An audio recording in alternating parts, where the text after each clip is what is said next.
বন্ধুরা, আজকে আমাদের কজনার ভাত ছিল, সেটাই আজকে কম পড়েছে।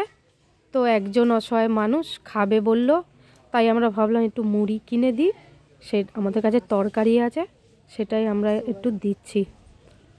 তো বন্ধুরা, এইভাবেই আমরা অসহায় মানুষদের পাশে থাকতে যেন পারি, সেই আশীর্বাদ, সেই ভালোবাসাটা তোমাদের কাছ দিয়ে একান্ত দরকার। তোমরা একটু ভালোবাসো, এইভাবেই যেন আমরা চলে যেতে পারি। দিতে পেরেও আমাদের খুব ভালো লাগে, যখন আমাদের একান্তই আজকে যেমন ছিল না, খারাপ লাগছিল কি করব, তখন মনে হলো যে তার মানে একটু আমাদের যখন তরকারি আছে আমরা একটু মুড়ি কিনে দিই। তো এই অসহায় মানুষটাকে একটু মুড়ি কিনে দিতে পারলাম, আর এটাই আমাদের কাছে ভালো লাগলো।